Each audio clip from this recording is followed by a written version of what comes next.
Well, hi everybody. Happy New Year, or almost Happy New Year. It's a little after 7 o'clock, 7:03 Eastern Time, on the last day of December of 2018.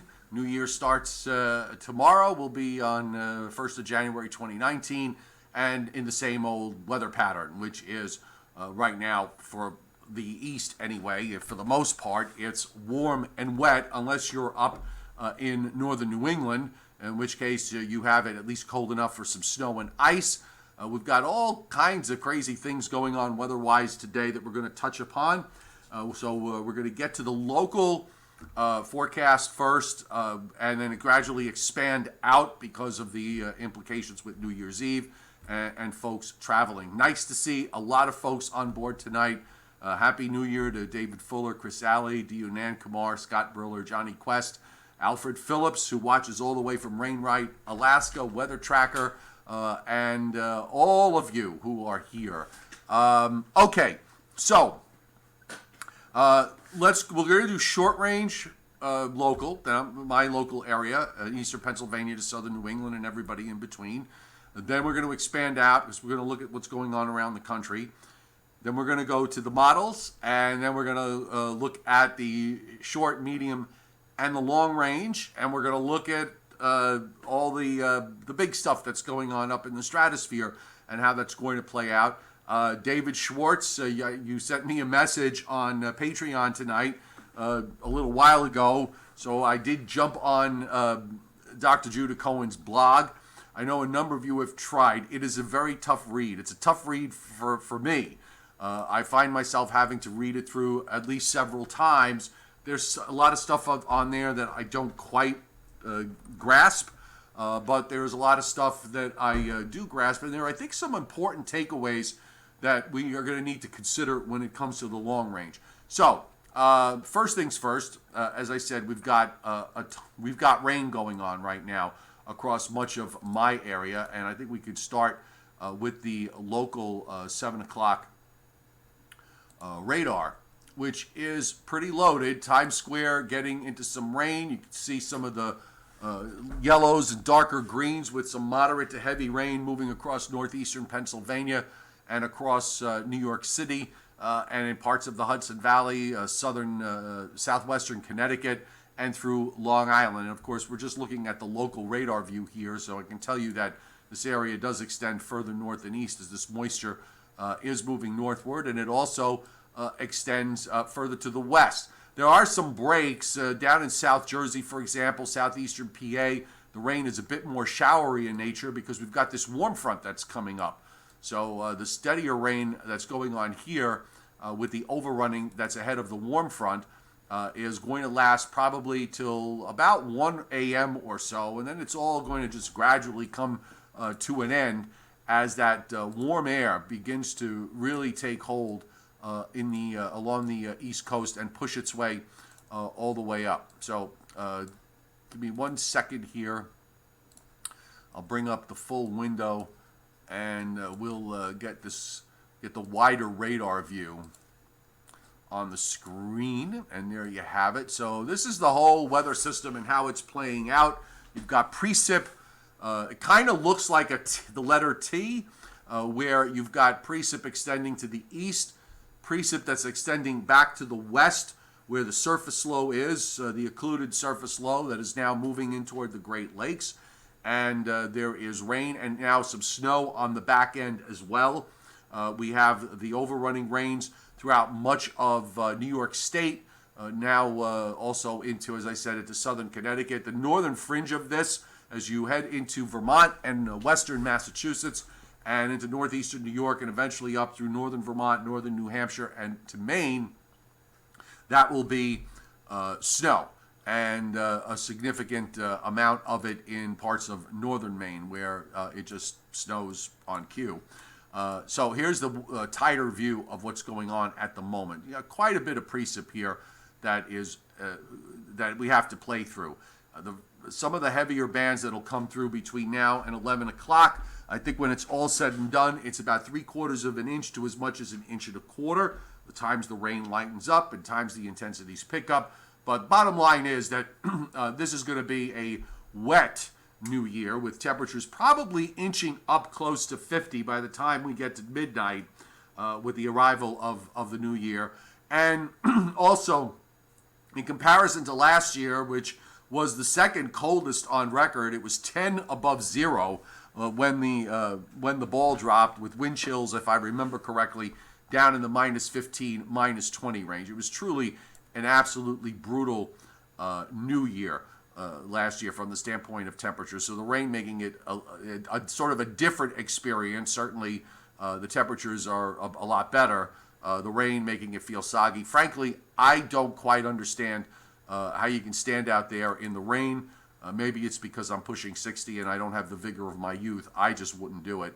And out back over toward the Great Lakes, we've got this precip here. There's, again, snow on the northern fringe on up through parts of Wisconsin and into the northern parts of Michigan. And then you have some lighter snows.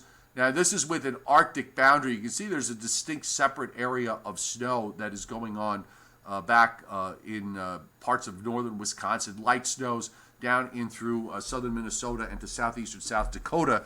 So with that, we've got, it's not really amounting to too much, but it is adding to blizzard conditions that exist in parts of the eastern Dakotas, particularly eastern South Dakota.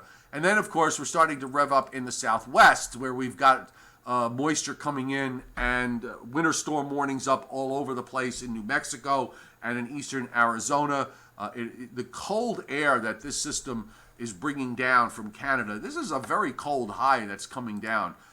We could take a look at some of these temperatures here as of 7 p.m. Eastern time, and it's been below zero all day long in the Dakotas. I have this morning, Grand Forks was 17 below with a wind chill of minus 48. And we had minus 20 and minus 30 readings with this high that's coming down out of Canada. So this is a bit different than what we've been experiencing recently. This is a very, very cold high. The cold air with this is actually going to be draining more southward than eastward. So you've got teens and 20s pushing down into Kansas and northern Texas, and you can see down in New Mexico and into much of Arizona, except for the warm areas down to the south, quote unquote. That's pretty cold down there, with most temperatures there in the 40s.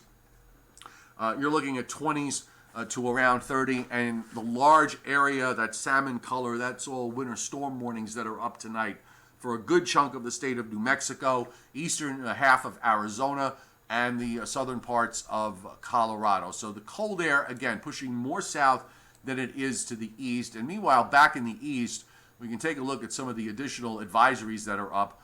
We've got the winter storm warning up for northern Maine, winter weather advisories as you move to the south. I'm told that this is called the county, okay, this part of Maine where the winter storm warnings are up. To the south, we've got advisories except along the immediate coast, advisories extending back into New Hampshire and Vermont and parts of northeastern New York. The yellowish areas, you've got various high wind warnings and wind advisories that are going to be up for late tonight and Tuesday morning. And you can see the cool 30s and 40s kind of wedged down into northern Virginia. And then you've got the 60s and 70s that are pushing up in the warm sector. And this, of course, is producing some severe weather today. We've got that going on as well with the weather front that is coming on through. Pretty active storm system for sure. And by the way, up in the northern plains, we did have some blizzard warnings up for the Dakotas. They have now just been taken down. So they've been reduced to winter weather advisories. We do have advisories up through parts of Iowa, southern Wisconsin, out to the lakeshore, just to the west of Milwaukee, but they do include Green Bay. And then you've got warnings up near the Superior Lakeshore in northwestern Wisconsin, and winter weather advisories that extend out to the east. So it's a busy, busy night, and you can see that the temperature profiles, there is bitter cold Arctic air, but it's not really pushing east. It's draining more to the south than it is to the east. Here's the surface map tonight. So the warm front is still pretty far to the south here, And I just want to point out, you see how the front kind of snakes back down into northern Georgia and then comes back around in eastern Tennessee. So this guy, it has almost like a hairpin look. We call it a hairpin warm front. This is typical of cool air, or if it's a cold air mass or a cool marine layer that just tries to wedge down into the mountains. We saw the extreme version of that back several weeks ago with the big snowstorm in the mid-Atlantic states, where the cold air wedged down into the Carolina mountains. You're seeing something like that here. And then you also see the Arctic boundary, the low center in northeastern Missouri as of I probably have the 4 p.m. map. Let's bring the 4 p.m. map up. And there it is. The warm front actually hasn't moved very much at all, at least not yet. The Arctic boundary has pushed its way into the eastern parts of the upper peninsula of Michigan, through much of Wisconsin except the southeast. It is through eastern Iowa and down into central Missouri, pushing even further south into northern Oklahoma and North Texas. So here's that big high that we're talking about, 1040 millibar plus high that is pushing down. And of course, all that cold air draining down even into New Mexico and into Arizona. You've got low pressure and energy coming down from the west coast that's coming into the southwest, that's going to be producing a snowstorm in areas in eastern Arizona and in through New Mexico. The second one in about 5 days. So it's been kind of busy down there. Shows you the impact of the weather pattern that we're in, and how it really, how the positions of the troughs and the ridges, obviously they all have impact in terms of where this ultimately winds up. I just want to come back to the screen here because I want to bring up the map, the radar from the Storm Prediction Center with regards to severe weather. And we have a slight risk being indicated. There was a tornado watch up a few hours ago that has now been pretty much done with and expired. Some strong thunderstorms moving through, but it looks like the threat for tornadic activity has passed. And that marginal risk going all the way up into southern Indiana and into southwestern Ohio, eastern Kentucky, eastern Tennessee. Still have a slight risk through much of the northern half of Alabama, down into a small portion of Mississippi, and that all goes down to the Gulf Coast. So this is the weather front that is gradually pushing eastward. There was a pretty impressive tropical feed here on the satellite loop that I noticed earlier this morning. You can still see it here to some degree. This moisture, this jet that's coming out from the Pacific and streaming moisture up into the low center. So it's pretty rich stuff here that was moved into the eastern part of the United States. And in the meantime, you can also see the energy that's dropping down now into the southwest. That's going to create the next snow event for that particular area. Okay, on we go. Let me get back to the map. So I want to start talking about where we're going in the short term and beyond. And then we're going to address a couple of long-term issues, because I know everybody is anxious and not being patient and not remembering how things have worked in recent years. So I think we all need, some reminders of a few things with regards to how the pattern is playing out. So low pressure, we have the latest GFS model run here. And you've got this low that runs up into southeastern Canada. The warm front pushes through around 2 a.m. or so at New York City. Temperatures are going to be rising after that. The gradient is pretty tight tomorrow morning into the afternoon as that low strengthens. You do wind up seeing a change to rain up at least into central Maine. The northern part where the winter storm warnings are up looks like that should be mostly snow. And we've got snow going over to rain for Nova Scotia as well as the low goes by, and done. And of course, once this moves out, we do have that colder air. But again, the push is more in the plains and south into Texas and New Mexico. back on the east side of the Rockies and less as far as the eastern part of the U.S. We just get a little bit of this cold air, and the high winds up weakening as it drops southward. You've got another high that the higher pressures sort of shift into southeastern Canada ever so briefly through Wednesday, which will be a cold day with sunshine in the east. But the southern part of this front stalls. You get another low wave that's going to develop on it. Now, part of that is going to go out. A piece of it's going to run out ahead and move out with some rain into the Carolinas and Virginia Wednesday night into Thursday morning. And we're going to have to wait for a second low that's going to develop for Friday night and Saturday. You can see it here on Friday. In the meantime, the other thing to point out is early Thursday morning, the GFS is picking up on it to some degree, the NAM a bit more, where we do have an upper air disturbance that is in the northern part of the jet, which is not all that impressive, but a little bit of warm air advection moving eastward probably might trigger off some snow showers late Saturday night into Sunday morning, which is something that happened, late Wednesday night into Thursday morning, which is what happened Saturday night into Sunday morning in my area. There were some snow showers that popped up with a weak disturbance that the models had days and days before, then kind of lost it, and at the last minute they just sort of gelled up a little bit of energy, and we wound up seeing some snow showers go by. So other than that, we'll just have to wait for this low to come out, and there's no real cold air at this point. So this doesn't really look to me like any big deal. Some rain coming in late Friday night to Saturday.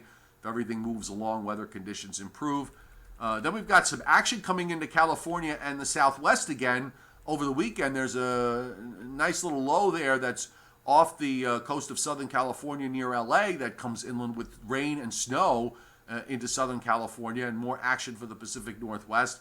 That eventually kind of translates its way eastward. Now, how this plays out in the long range, I'm not sure.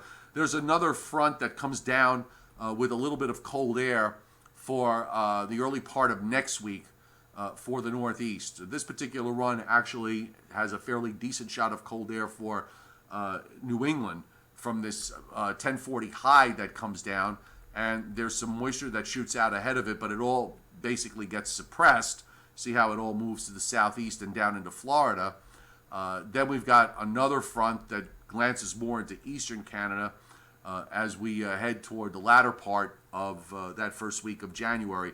At this point, we get into that point in the models where there's too much variation to put a whole lot of reliability. But let's go to the upper air and take a look at what that is going to be doing, because we've really, there's a couple of things that we want to put on the table here. First off, the NAO, the North Atlantic Oscillation. Okay, there actually is the North Atlantic Oscillation has been neutral to slightly negative. And I think it's, I believe it's going to remain that way. I think that's one thing that is keeping a ridge in the east from flying all the way up the east coast and really getting into a super blowtorch mode. If you look up in the upper right, where you see the reddish brown, so there's a big upper high that's sitting off of Europe, just right near England. And it's holding in place. That is, I think, just enough where it's keeping things from getting completely out of control in the west. The problem in the west is that you've got so much troughing that you're seeing out in the Pacific, and this has to really kind of clean itself up. You temporarily have a ridge there in the Gulf of Alaska that is pushing up into the Pacific Northwest. But then that disappears because you've got this sort of amorphous trough and troughing covering a good chunk of the northern Pacific, and this has to be rectified over time in order to correct the pattern in the east. While you have all that going on in the west and along and off the west coast, it's keeping the flow mostly westerly across the United States with an influence of Pacific, an influence of Pacific air. So it can't really get all that cold. There's a bit of a northern jet there, but the northern jet is too far to the north. It doesn't bring down cold air masses much further south than along the Canadian border in the longer term. One of the things that I'm noticing in the last 4 or 5 runs of the GFS is that over time, as we get into the latter part of the forecast period, there is the upper air is beginning to change and correct. It's been doing it on most runs. It's not doing it on every run, but to a full extent. But it's trying to get there. Now, today's run, if you want to believe it, going out to the mid-month period, you finally actually have the a pattern where it would favor colder air coming into the U.S. and eventually moving into the eastern part of the United States. But I want to just, the takeaway here is not the specific nature of what the model is doing. But I just want to get you a feel as I run it backwards. This is a process. It's a very grinding process. Look at all the different pieces that have to be moved around, and you have to get them into the right spots, quote unquote, in order to produce the outcome that you want. If you want the pattern to revert to a more wintry pattern, it's just going to take a couple of weeks of work to get through to get this to be corrected. The catalyst in all of this, of course, is what's been going on in the stratosphere, and that is obviously going to be key with respect to our weather going forward. So let me bring this up. I'm going to bring up the maps for the way upstairs in the stratosphere, and I want to talk about Dr. Judah Cohen's latest blog. I did attempt to read through it. Again, for me, I have to do it several times because there's so much in there. I mean, it's just incredible, all the stuff that he covers, and my brain takes a lot of time to absorb this sort of stuff, and some of it is above my pay grade. So, but here I think are the important takeaways, and let me come back to the screen, full screen, for 1 second to discuss this. All right, so let's get that adjusted. Okay, so I think one of the biggest and important points that he makes is one that we should all remember. Okay, you have to get the emotion out of your looking at this, looking at weather and how it evolves. Because if you don't, it just ultimately almost always will end in disappointment. You have to get the emotion out of observing what is going on in the atmosphere and what models are doing, so you can get a clear idea of where the weather pattern is going forward. And I think that requires just a little bit of basic thinking about things that you can draw back on your own experience. And he made this very interesting point that I agree with. That is, Joe Rayo has mentioned too how Decembers have changed from the time when we were younger. Decembers were snowy months until the 70s, and then they've kind of gotten away from that. There have been Decembers along the way, particularly in the last 18 years here in my neck of the woods, where they have produced some big snowstorms. But in general, Decembers have been extensions of the autumn season because the summers have been lasting longer, the autumns have been starting later, the winters have been starting later and ending later. Okay, so using that observation, we have seen that idea of winters starting later and ending later play out in a number of different ways over the last 9 or 10 years. Some years, no, but some years, very definitely, yes. And that 2014-15 in particular is almost mirroring what we saw in that stretch, which was a warm December. A warm, I think it was actually even warmer than this December. I didn't see what the New York City final numbers were, but it was a warmer than normal December throughout much of the East, and a quiet, relatively bland from the standpoint of winter weather the start of the month of January, but that changed radically in the second half of the month, and then that lasted right through the month of March. So we've had this recent pattern where the winters are starting later and ending later. At this point that we are at in the calendar, it seems to be playing in that mode. Now, from here, we are seeing it now, this split in the polar vortex in the stratosphere. The thing that's important is that you've got to remember that the atmosphere, the layers, where you've got the troposphere, which is where we are, okay, and then you've got the stratosphere above that, and then the tropopause, which is the area that separates the two. The thing is, we are trying to see is if this big stratospheric warming event is going to translate to the bottom part of the atmosphere. That is the remaining mystery. The split is happening. If you watch the latest GFS run, it is happening aggressively. Let me just back this up.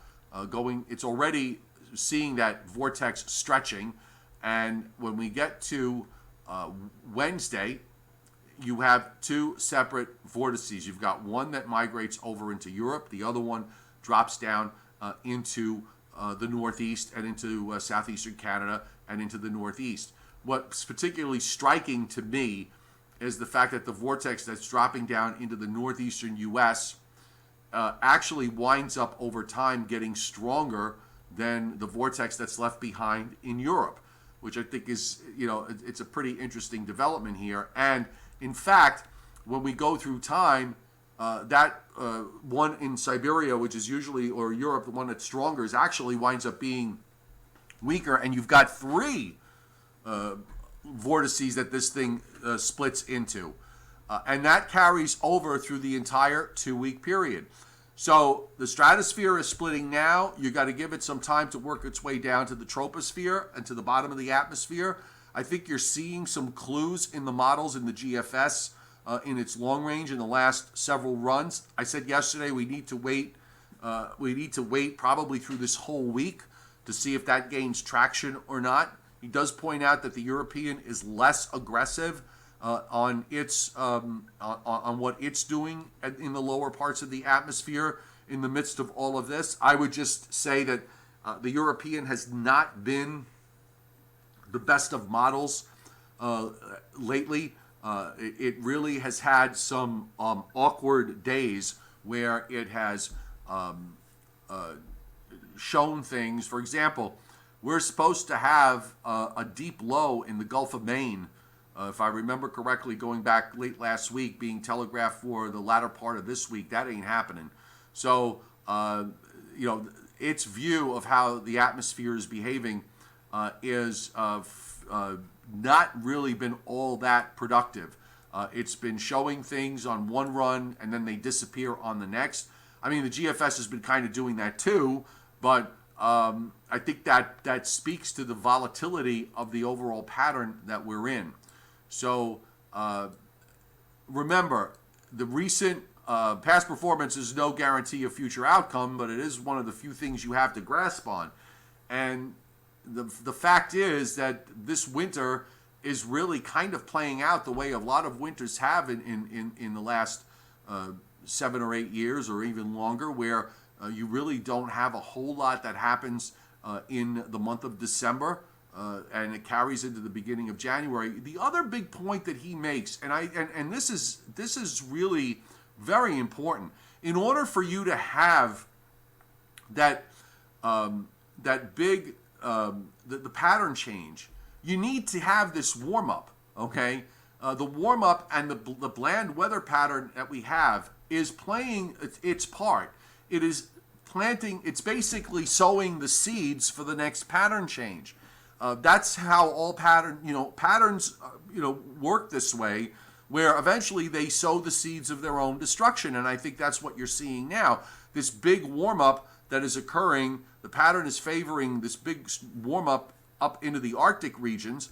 Well, that eventually causes the whole thing to just, you start to feedback and causes the whole pattern to eventually flip. No pattern lasts forever.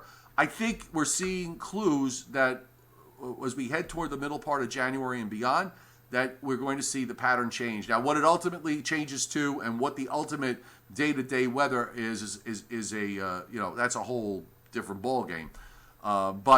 And that's something that we're going to have to address when we get there.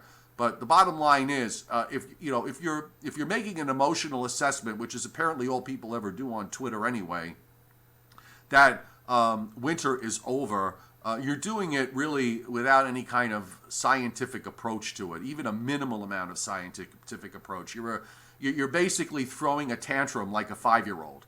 All right, you're not getting what you want. I'm sorry, that's just the way it is. You're not getting what you want, and you're not getting it when you want it.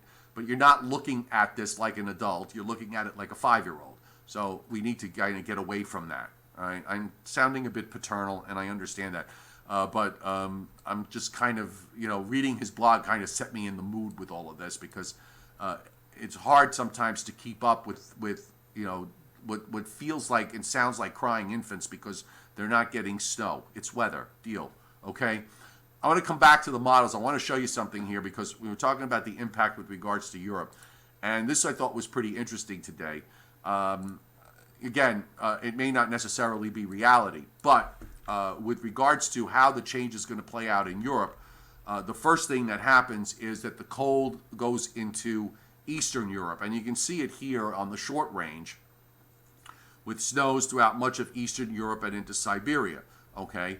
Now, there's this big upper high that is sitting over England and Ireland, so that's keeping things rather mild and dry. But what happens is, as this polar vortex continues to change and evolve, gradually you start shifting the cold and snow further and further to the west as time progresses. And you start to see, now as we're now at day 8 and 9, you're starting to see, weather systems, the ridge over England is gone. You're beginning to see colder air starting to shift further westward, and then toward the end of the period, which is when the split has long been complete, this is when you suddenly, on today's run, you've got all this snow throughout much of England, Ireland, Scotland, through France and Germany, down into Spain, and so on.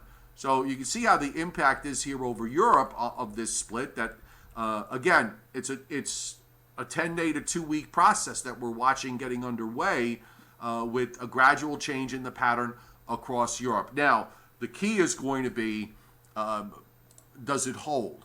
And I'm applying this, obviously from the standpoint of how the models are addressing this. Does the GFS have the better view of this, or the Europeans' view, which is far less bullish? But, watch the upper air and how it changes, okay, over Europe. And you can see there's the big upper high over England, and you've got these cutoff lows that drop down over Eastern Europe and Siberia. And then gradually, as that upper high begins to break down, you start to see more of the cold air, the colder systems, these upper lows dropping further west, and then even further west when we get toward the end of the period. I'm showing you both sides of the coin here because of the fact that you've got the way this thing is splitting, and part of it does go into Northern Europe and Siberia. Part of it is going to be left back in Eastern North America. The lag time from the split that it's taking, a couple of weeks to play through. So I hope I got my point across, which is patience. If the idea of the pattern going into a cold, wintry pattern would fit with the way winters have worked, but listen, there's always the chance that the models may get it wrong in terms of the bottom of the atmosphere. Perhaps the other influences that are in play with what's going on in the Pacific, the possible weak El Nino there. Perhaps that is going to change it a bit. Maybe it's going to, maybe not. Maybe it will add to it. Maybe it will enhance it. I don't know. This is something that we only can look forward to in time, and just watch the darn thing play out going forward. So coming back to you guys on the board right now. Again, Happy New Year for those of you who joined late to the live stream. Seeing Angelo C., Robert Hurley, William Uber, I know you were on before. You've got 5,000 subscribers with no videos. Johnny Quest, the good news for you is you won't get any more rain for the year, so you can kind of put the cap on 100 plus inches for you and write it down, so you remember that. You remember that come years from now when it fades, tries to fade into memory. Bill Keneally, Stu Ostro is on board for -3 temperature departures in the Northeast for February. I've asked you, I don't know if I asked you before, but are you the Bill Keneally? Okay, because if you are, that would be a huge thrill for me. So let me know if you are the Bill Keneally. Let's see. Lots of your point is well taken too. Given again what we've seen in the past number of winters, definitely a lot of time ahead. Okay, we have just technically it's still December for another few hours, so everybody's got to have a little bit of patience. Joseph Mayano, Robert Hurley, when the Arctic outbreak this time last year, it was warmer in Alaska than in the Northeast, and just the current pattern in jet stream. I think what's going on in Alaska, too, is part of that stratospheric warming that's going on because of the attack that it's coming in from that part of Siberia up into the Arctic regions. So you're seeing probably some impact there down at the surface. It was an uneven area of above normal temperatures that's going on up there. But with that, they're also getting some snows as they got winter storm warnings up for a good chunk of the state of Alaska. John Trabacchino, Happy New Year to you. Wondering if you're getting a little bit of snow here at the very beginning of the precip before it goes over to rain for you during the overnight. Yeah, Times. I have to tell you quite honestly. I know you guys are talking. You're talking about Times Square with the arrival of the New Year. I've never been a big fan of New Year's. For me, it's just like after Christmas is done, I've had enough. Okay, I've never been a big fan of New Year's. I certainly have never had any desire to go to Times Square. For years, I worked on the other side of 42nd Street. I could have walked to Times Square. I almost worked. I worked almost every New Year's Eve that I could think of, and I loved it because I would get out of work a little bit before 11 o'clock. All the roads on the east side of Manhattan were completely empty, and the drive home on the Long Island Expressway going east, there wouldn't be a car on it, and I'd get home in 47 minutes. I'd do 62 miles in 47 minutes, and I'd make it home in plenty of time before the ball dropped, and then I would watch the ball drop, go to bed, and that would be the end of that. I've just never been one to want to go outside, particularly during extreme weather conditions. Bill Keneally, there was Bill Keneally who for years did weather on the Weather Channel, so that's why I'm asking Green Fire 919 whether it's the same Bill Keneally. I know that Tom Moore, I haven't seen him on here. I know Tom Moore on Twitter. I occasionally see tweets from him, and we've had short conversations in the past. But that would be so cool for me if Bill Keneally, if you're the Bill Keneally. But even if you're not the Bill Keneally, just the fact that you're Bill Keneally and you're on this channel is a good thing. Kathy Albano, Happy New Year to you. Anthony Orr, our resident statistician, Happy New Year to you, and thanks for all you do with the stats. And also Scott Briller, I don't want to forget you, Scott. You do great with your with the stats as well, and they're always helpful. Delvin 4519, love having no car on the road, driving from one end of Boston to the other in 13 minutes for 5.5 miles when it normally takes you, what, 45? Seriously, I'm not even joking, because around here in the New York area sometimes, depending on what you on what time of day you travel, you could easily do try to go 5 miles and it takes you 40 minutes. Just hard. And that's all I've been doing for the last 15 minutes is talking about the polar vortex splitting. So go back on the replay and watch. But yeah, that's all we covered. David Schwartz, I'm going to go back and reread it again, because I'm sure there's a lot of. I didn't even get through about halfway of it, but it was filled with a lot of stuff. So I have to do it. I have to go through it a second time to see what other points that I can glean from it. Happy Okie AG. Happy New Year to you. Same thing. Happiest, healthiest, and most blessed New Year. I really appreciate it. Thank you very much. And I'll extend it also to Joe Rayo. Scott Burler, I do not have any library talks booked at the moment until March 12th, when I will be at the Westwood Library in Westwood, New Jersey. So that's a ways away yet. So we'll talk about that when we get into February. But I've got nothing coming up anytime soon. Okay, so let's leave it at that. Let me just say very quickly before you go, thank you so much for being here. Many of you here are on night after night after night, and you've gotten where you're talking amongst yourselves and you're having great weather conversation, and sometimes not so great. Sometimes conversation that's not weather related, which is totally fine. But I really, really am thrilled. I've watched this channel grow the way it has, and it's grown because of you guys. And I really, really appreciate you being here. And we're going to hopefully continue to grow this year and bring more folks on and make the chats even more extensive and with more conversation. And again, thanks very, very much. Joe Rayo's got a couple of days off. He'll be back on Wednesday. I'll be here tomorrow to help you guys out in your recovery. Delaware Weather Guy, thank you very much for hitting the super chat tonight. I really do appreciate that. Thank you.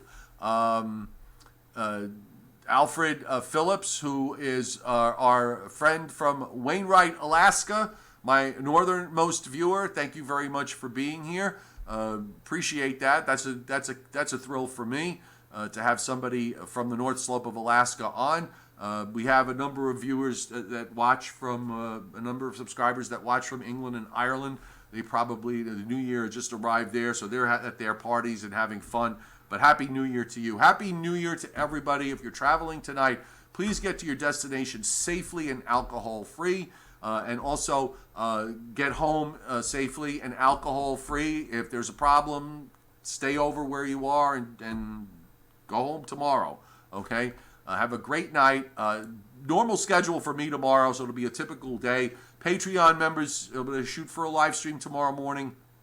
And, of course, we'll have our YouTube live stream tomorrow night at 7 o'clock Eastern time. So hopefully anybody's got hangover headaches, they'll be gone by then. Happy New Year, folks. We'll see you tomorrow.